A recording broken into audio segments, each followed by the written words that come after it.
iniciar inmediatamente la entrevista. ¿Cómo está, abogado? ¿Me escucha bien? Buenos días, don Jimmy. ¿Cómo está? ¿Cómo le va, abogado? Muchas gracias por estos minutos de su valioso tiempo. A ver, la primera pregunta es puntualísima. ¿Pueden ser destituidos o no en medio de un proceso ya previo a las elecciones los consejeros del Consejo Nacional Electoral? Perfecto. A ver, el día de ayer se emitió una sentencia de primera instancia por parte del juez Ángel Torres, en el cual se destituyó a 4 miembros del Consejo Nacional Electoral por haber incurrido en una infracción muy grave por incumplir una decisión, una sentencia del Tribunal Contencioso Electoral. Que se puede destituir en época electoral y dentro de un proceso electoral a los integrantes del Consejo Nacional Electoral, totalmente de acuerdo. Sí lo puede hacer, eso lo dispone el Código de la Democracia, toda vez que se ha incumplido se ha realizado una infracción muy grave en la cual los miembros del Consejo Nacional Electoral no han cumplido con una sentencia del Tribunal Contencioso Electoral. Por lo tanto, es totalmente viable una sanción de este tipo en el marco de un proceso electoral como tal. Es decir, no es cierto aquello de que, no es correcto aquello de que solo se podían aplicar, por ejemplo, sanciones de carácter administrativo, ¿no? Multas, por ejemplo. Hay que tomar en cuenta que la naturaleza de este tipo de infracciones, y al ser la vía, la denuncia y no la queja, permite que se establezcan este tipo de sanciones, ya sea la multa, la destitución y la pérdida de los derechos políticos. Un sector del foro jurídico indica que esto no sería una denuncia, sino que más bien sería una queja. El momento que sea una queja implicaría que los miembros del Consejo Nacional Electoral no sean destituidos, sino solo sancionados pecuniariamente. Sin embargo, mi posición personal, jurídica, es que efectivamente existe la infracción y que el mecanismo utilizado, el de denuncia, es el adecuado. Correcto. A ver, abogado, otra pregunta más antes de entrar de lleno a lo que puede pasar con el proceso. Usted debe conocer seguramente que la Subdivisión de Tratados de Derechos Humanos de las Naciones Unidas envió una comunicación al Estado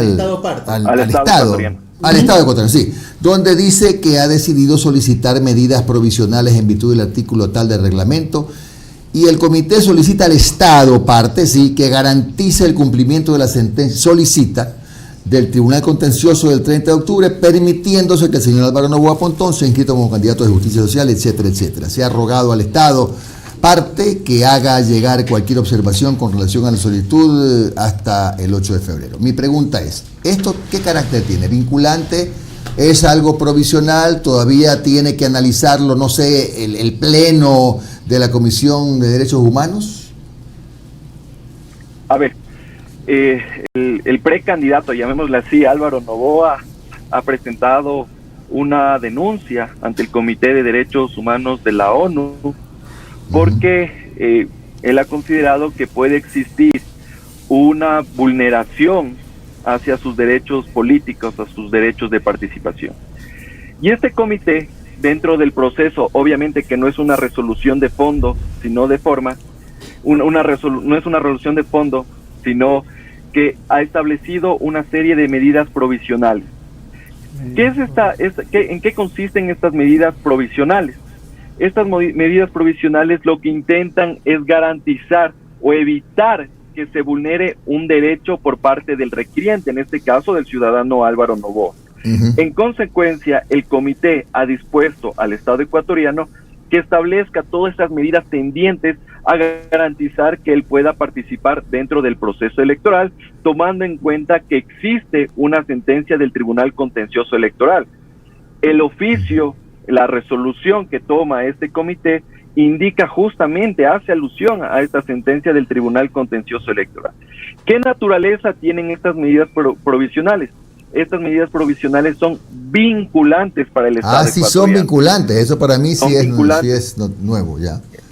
Sí, tomando en cuenta que la Corte Constitucional en la sentencia 1118-CN 2019 ha indicado que los instrumentos internacionales, las decisiones que han tomado estos organismos en materia de derechos humanos son vinculantes para el Estado ecuatoriano. Entonces aquí nos vemos en una nueva encrucijada, ya que se debe cumplir con estas medidas provisionales, y ya vemos que el Consejo Nacional Electoral ya ha mandado a imprimir las papeletas. Ajá, entonces, sí. si deben cumplir con ese fallo, con esas medidas provisionales, del Comité de Derechos Humanos, vemos que va a hacer el Consejo Nacional Electoral, a reimprimir las papeletas, a incluir una papeleta adicional en el que esté solo Álvaro Noboa. Abogado, una cosa importante, mire, para no perder el hilo. Me voy a poner como abogado del diablo, que es un papel que me encanta. Yo digo, ¿y a cuenta de qué las Naciones Unidas o quien sea me puede ordenar a mí como Estado ecuatoriano para que yo a la vez le diga al CNE o le disponga que el señor, puede ser cualquiera, en este caso es Álvaro Noboa, sea candidato? ¿Cómo así? Recordemos que el Estado ecuatoriano es suscriptor del Pacto de Derechos Civiles y Políticos de las Naciones Unidas. Y en el marco de este instrumento internacional es que este comité establece esta obligación para el Estado ecuatoriano. Obviamente que el organismo ejecutor, en este caso en materia electoral, debería ser el Consejo Nacional Electoral, tomando en cuenta que es el que organiza todo el proceso electoral. Por lo tanto, como indico, el Ecuador es parte del Pacto de Derechos Civiles y Políticos, y adicionalmente la Corte Constitucional ya ha indicado que este tipo de pronunciamientos son vinculantes. Entonces, por lo tanto, el Estado está en la obligación de acatar eso. ¿Qué es lo que podría pasar si es que el Estado decide no cumplir? Se pueden presentar varios tipos de repercusiones. El primero, se podría presentar una acción por incumplimiento ante la Corte Constitucional. En consecuencia, lo que podría pasar es que después, en unos años, la Corte Constitucional termine incluso destituyéndoles a los miembros del Consejo Nacional Electoral porque no han cumplido con estas medidas provisionales. Y adicionalmente, pensaría yo que ya con estas sentencias que ya tenemos del Tribunal Contencioso Electoral, ya se ha allanado el camino, por ejemplo, para que el ciudadano Álvaro Noboa podría ir incluso ante el Sistema Interamericano de Derechos Humanos, y por la inoperancia del Consejo Nacional Electoral, del Tribunal Contencioso Electoral, todos los 17 millones de ecuatorianos estemos pagando la indemnización que nos clave la Corte Interamericana de Derechos Humanos por este tipo de inobservancia. Abogado, muy buenos días, les saludo Omar Jaén, gracias por su tiempo, abogado.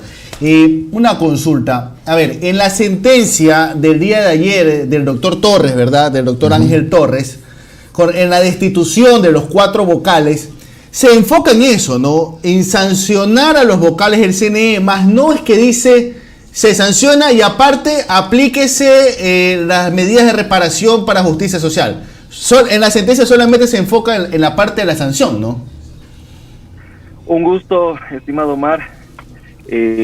Bueno, en la sentencia del juez Torres efectivamente se establecen varios tipos de sanciones. Una de ellas es la destitución para 4 de los integrantes del Consejo Nacional Electoral, una multa de 70 salarios básicos unificados, que viene a ser $28,000 para cada uno de ellos, que debe ser pagado en 60 días, la suspensión de los derechos de participación o derechos políticos por 4 años, y también ciertas medidas de reparación, que básicamente el Tribunal Contencioso Electoral, el juez Torres, ha indicado que es que se publique la sentencia en el portal web del Consejo Nacional Electoral, se establezcan algunos cursos de capacitación, etcétera, pero no se ha indicado nada respecto de, por ejemplo, el caso puntual de Álvaro Noboa, y tampoco de las candidaturas que tiene que calificar, tiene que admitir, etcétera, etcétera, el Consejo Nacional Electoral respecto de justicia social.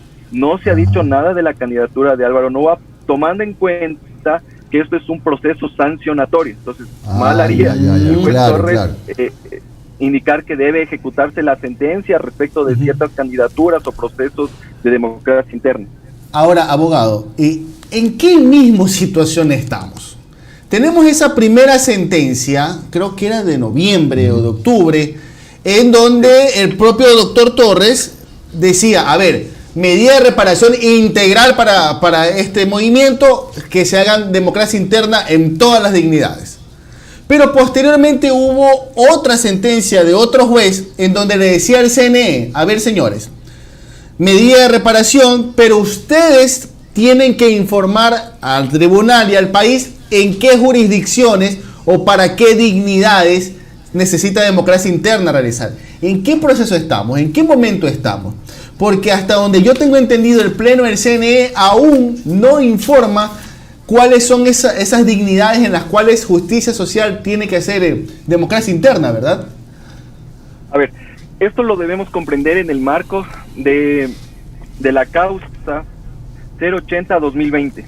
Dentro de la causa 080-2020, que tiene que ver con justicia social, el incumplimiento por parte del Consejo Nacional Electoral tiene que ver con la sentencia emitida el 30 de octubre y un auto de seguimiento de ejecución de sentencia del 8 de diciembre. Ahora bien, en la sentencia se le dice al Consejo Nacional Electoral, ¿sabe qué? Consejo Nacional Electoral, usted tiene que garantizar que se cumpla con la democracia interna, la calificación y aceptación de las candidaturas, etcétera, etcétera. Pero vemos que el Consejo Nacional Electoral no hizo eso. Posteriormente, el 8 de diciembre, el Tribunal Contencioso Electoral, a través de una resolución de seguimiento de ejecución de sentencia, le dice al Consejo Nacional Electoral otra vez, oiga, ¿qué pasa con este proceso? ¿Qué pasa con la sentencia? Indíqueme qué es, si ya ha avanzado con esto. Finalmente, el Consejo Nacional Electoral no hizo nada. Posteriormente, ya se intenta ver la manera en la cual se ha cumplido con esta sentencia y es lo que se hace un informe por parte del Consejo Nacional Electoral en el cual se identifican en qué casos, en qué circunscripciones ya se han realizado la democracia interna y existen candidatos y en aquellas circunscripciones o candidaturas en las cuales esté pendiente y por lo tanto debería cumplirse con el proceso electoral. Un elemento adicional que quisiera destacar en este momento es el por qué la infracción electoral y la destitución del tribunal, de los miembros del Consejo Nacional Electoral por parte del Tribunal Contencioso Electoral. Hay que recordar que el Consejo Nacional Electoral debía ejecutar esa sentencia, pero en el mes de diciembre todos los ciudadanos pudimos ver que se convocó a sesiones del Pleno el 11 y el 12 de diciembre y no se instaló el Consejo Nacional Electoral por falta de quórum. El 13 de diciembre se volvió a convocar a sesión y la presidenta suspendió la sesión. Y el 14 de diciembre logran tener el quórum, se instala la sesión y el Consejo Nacional Electoral sale con esta leguleyada del conflicto de competencias que derivó en la Corte Constitucional. Entonces, todo este tipo de hechos son los que han allanado el camino para que finalmente el Tribunal Contencioso Electoral, en primera instancia, haya sancionado a los integrantes del Consejo Nacional Electoral. Ya. Abogado, a ver, ya sabemos pues que todavía falta otra instancia que es el Pleno. Tengo entendido que y aún pueden presentar los consejeros pues un par de recursos, ampliación, aclaración, 3 días más 3 días más no sé cuántos días, llega al Pleno y el Pleno decidirá si está bien o si está mal la destitución. Y no sabemos qué va a resolver el Pleno. Bien, eso es lo uno, pero lo otro, en este escenario igual, sea cual fuera el resultado, se ven los tiempos muy apretados para que la primera vuelta se dé el 7 de febrero. Y el grave riesgo que nosotros vemos, sin que seamos abogados expertos como usted, es de que a lo mejor, si supongamos que se produce la destitución, ya no dan las fechas, porque incluso hay que volver a imprimir las papeletas. Ya no dan las fechas para que sea la primera vuelta del 7 de febrero. Pregunto, ¿hay el riesgo o no de que se declare la nulidad del proceso? Eso dice el artículo 130 del Código de la Democracia. Creo que es el 130. 143. Perdón, bueno.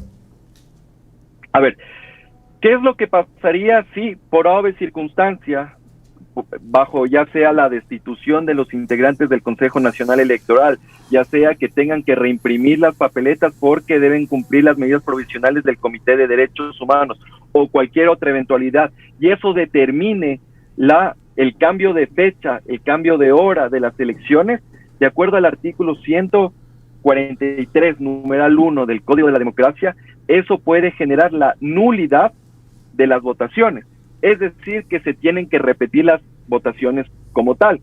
Ahora bien, ¿qué es lo que ha pasado el día martes? El Consejo Nacional Electoral incluso ha dicho que quiere modificar las horas ampliar el horario del sufragio, toda vez que estamos en este marco de la pandemia por COVID-19, que es entendible, que es justificable, sí, pero más allá de eso está la ley, y por principio de legalidad y seguridad jurídica, esas fechas son inamovibles. El momento en el que se mueva una hora, ya estamos generando la nulidad de las votaciones, y tomando en cuenta que este cambio de hora no solo es para ciertas juntas receptoras del voto, sino a nivel nacional, no solo que habría la nulidad de las votaciones, sino que también se podría presentar la nulidad de las elecciones. De acuerdo al artículo 147 del Código de la Democracia, cuando ha existido la nulidad en más del 30% de las juntas receptoras del voto, se causa ya la nulidad de las elecciones. ¿Eso qué quiere decir? Que el proceso electoral ya comenzaría de fojas cero, es decir, desde el momento de la inscripción de candidaturas, calificación. Por lo tanto, vamos a ver que a mayo del 24 de mayo de este año, capaz no tenemos presidente de la República ni legislatura. Claro. Es decir, es importante lo que usted acaba de manifestar. Ni siquiera una resolución del Consejo Nacional Electoral cambiando horas, cambiando fechas, le da validez al proceso si no es el 7 de febrero. No hay otra forma. ¿Hay alguna medida? Yo no sé, me estoy inventando, declarar una emergencia, qué sé yo, en el marco en ese marco se podría mover la fecha. He escuchado varias voces que dicen, y me parece que incluso el consejero Luis Verde Soto, que el mecanismo para hacerlo, aquello serían a través de dos medidas. La una consulta al Procurador General del Estado, lo cual el Procurador General del Estado certifica y autoriza eso, prácticamente está institucionalizando en el país el fraude a la ley. Eso no se puede permitir. Ese sería el primer mecanismo que se quiere utilizar, la consulta al Procurador General del Estado. Jurídicamente eso es inviable y el Procurador General del Estado tiene la obligación de pronunciarse negativamente sobre ese requerimiento. Lo segundo, también he escuchado que se podría hacer a través de un decreto de estado de excepción. A través de un decreto de estado de excepción es imposible. La Constitución de la República no permite que el presidente de la República establezca como una de las medidas a utilizarse dentro de un marco de estado de excepción el mover las fechas y las horas de las elecciones. Eso es inconstitucional. Imposible. Abogado, pero a ver, nuevamente en el mismo papel que le dije de abogado del diablo, ¿cómo van a alcanzar los tiempos para hacer la primera? Yo tengo claro que no se debe mover, Yo estoy de acuerdo con usted. Es causal de nulidad y la primera vuelta tiene que ser el 7 de febrero. Estoy totalmente de acuerdo. Pero ¿cómo se pueden manejar los tiempos para que pueda realizarse todo el proceso de primarias, etcétera, etcétera, etcétera, y pueda participar el abogado Noboa como candidato? ¿Cómo se hace para llegar al 7 de febrero? Me pregunto, porque haciendo números se ve complicado. Totalmente de acuerdo. De hecho, estamos en este momento a un mes calendario de las elecciones de 7 de febrero. Evidentemente los tiempos no dan. Ahora ya solo tocaría ya la buena voluntad y que la constelación, los planetas se conjuguen para que podamos sacar este proceso electoral con todos las formalidades y precauciones que lo determinan. Entonces yo veo finalmente lo que va a pasar es que este proceso electoral que tan mal se lo ha llevado desde un inicio va a tener ciertas repercusiones en el momento en el cual ya existan, por ejemplo, no se dé la elección, existan los primeros resultados, etcétera, etcétera. Entonces, por ejemplo, el tema de cambiar, por ejemplo, las fechas o las horas, también yo lo pienso políticamente, y lo que podría pasar es que, supongamos, gana cierto candidato, y claro, yo me voy a agarrar del tema del cambio de fecha, el cambio de hora, para pedir la nulidad de las votaciones. Entonces, supongamos que el candidato que no me gustaba ganó, me agarro de eso y pido la nulidad no solo de las votaciones, sino de las elecciones, y repito todo. Entonces, no solo hay que verle desde el ámbito jurídico, sino también desde el ámbito político, y también se puede presentar esos escenarios en los cuales yo no gané las elecciones y por lo tanto quiero que se repitan. Ahora, la única forma en que se pudiera alcanzar, digo yo, es que se procede, se inscribe, se le permite hacer en un proceso sumarísimo, digámoslo así, las primarias, se inscribe, pero no se le puede decir a los que quieren impugnar, sabe que están prohibidas las impugnaciones. No puede impugnar. ¿Y a qué me refiero? A que eso le da más días todavía a un proceso de inscripción, por más legítimo que sea, ¿verdad? Claro, yo no... Decir eso sería desconocer el Estado de Derecho y vulnerar los derechos de participación y los derechos políticos de quienes quieren participar en estas elecciones, principalmente de los militantes o los candidatos de justicia social. Ahora, el riesgo que podría asumir el Estado ecuatoriano y el Consejo Nacional Electoral es que para garantizar las elecciones ellos puedan asumir el costo judicial, el costo político y el costo internacional antisistema interamericano para y no dar trámite a todo este tipo de recursos y de trámites administrativos que tiene justicia social. Es decir, deliberadamente decir, ¿saben qué? Justicia social se queda por afuera, nosotros asumimos el costo y veamos lo que pasa más adelante. Claro. Es lo que podría ocurrir. O sea, más o menos declararse en rebeldía sería, ¿no? Prácticamente, o sea, decir, ¿saben qué? Para garantizar el proceso electoral nosotros asumimos el costo. Claro, y obviamente ahí van a haber repercusiones en ámbito penal, en ámbito político. La Asamblea Nacional podría destituirles tranquilamente por eso, y evidentemente también en el ámbito del sistema interamericano de derechos humanos. ¿Destituir a quién la Asamblea?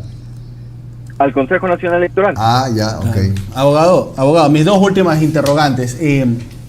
A ver, bueno, una en realidad. Usted es hombre de leyes, pero también tiene olfato político. Usted presiente, y yo lo hago así, por eso se lo consulto. ¿Usted presiente que hay en estos momentos una intencionalidad política de buscar alguna manera de que las elecciones no se den el 7 de febrero? A ver, respecto de eso, yo la verdad que todos este tipo de circunstancias, de hechos, parecería que nos están llevando un camino a ese escenario. Yo esperaría que el desconocimiento, la falta de voluntad, la falta de preparación del Consejo Nacional Electoral, el del compromiso con el país nos estén llevando a eso, y no sea un tema deliberado que pretenda torpedear las elecciones y buscar ciertos elementos que después se pueden agarrar para posteriormente utilizarlos si es que existe un candidato que gane las elecciones y sea el que no me gusta. Perfecto. Y la última, doctor. Hay sectores que indican que todo este desbarajuste, todo este desastre en la función electoral tiene su raíz en la intromisión del contralor Pablo Celi en su momento en temas de sancionar a organizaciones políticas. ¿Usted comparte esa opinión? En cierta forma, sí. De hecho, recordemos que todo este tema de justicia social nace con el informe que emite la Contraloría, en el cual hace una verificación de firmas y solicita al Consejo Nacional Electoral que se quite la personería jurídica de esta organización. En consecuencia, podríamos decir que el punto de inicio de todo lo que estamos viviendo podría ser desde que se quitó la personería jurídica a través de este informe de Contraloría. Bueno, gracias al abogado André Benavides, muy importante su aporte constitucionalista. Que tenga usted un buen día. Gracias. Muchas gracias. Un gusto. Gracias. 8:32 minutos. Bueno, la verdad es que estamos ya con bastantes luces. Hay abogados que también están opinando con el derecho que tienen, claro, y nos pidieron hacer una pregunta que ya se nos pasó el tiempo. Nos dicen, por ejemplo, las sentencias vinculantes son las de la Corte Interamericana, no las de la Comisión de la ONU. De la ONU, sí. Bueno, eso le vamos a preguntar pues a otro constitucionalista en algún momento.